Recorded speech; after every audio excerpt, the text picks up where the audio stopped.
कल मैंने बताया था कि किस प्रकार भारत में सबसे बड़ी मस्जिद अयोध्या में बनने जा रही है।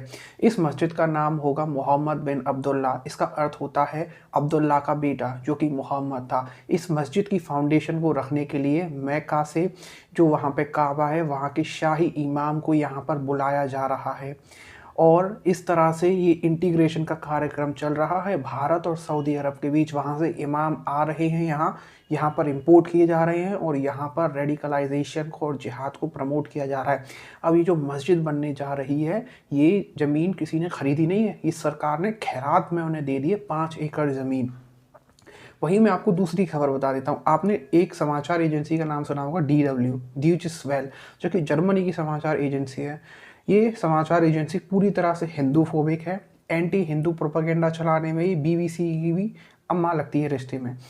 और ये जो समाचार एजेंसी है, इसने कल आर्टिकल पब्लिश किया कि किस तरह से जर्मनी का गृह मंत्रालय, जिसकी मंत्री हैं नैन्सी, उन्होंने कहा कि जर्मनी में जो भी इमाम आ रहे हैं तुर्की से ट्रेन होकर, उन पर पूर्णतः प्रतिबंध लगा दिया जाएगा, क्योंकि अब वे जर्मनी में एकत्व की भावना को बढ़ाना चाहते हैं और जर्मनी में किसी भी प्रकार के भारी हस्तक्षेप के लिए उन्हें गैर राज़ी करना चाहते हैं।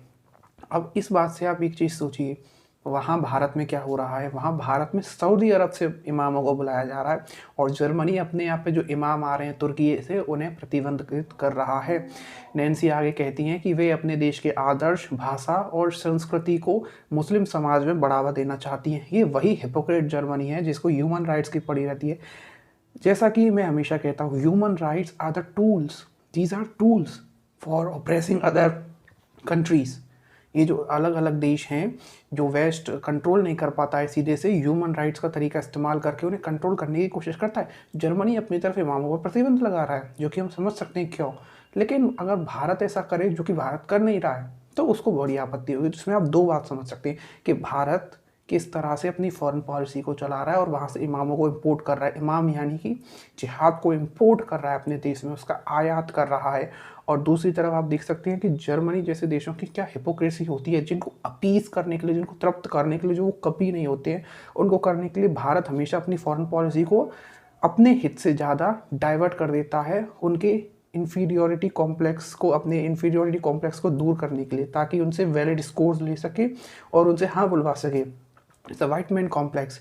अगर कोई गोरा कह रहा है तो अच्छा ही होगा। तो आप दो चीज़ें समझ सकते हैं कि हम किस तरह से जिहाद को इंपोर्ट कर रहे हैं और किस तरह से हम जो फॉरेन वेस्टर्न पावर्स जो हैं उनको अपीस करने की कोशिश करते रहते हैं। अभी जब दोनों चीज़ों का कॉम्बिनेशन होता है तो आप समझ सकते हैं कितना डेडली कॉकटेल बन के तैयार होता है।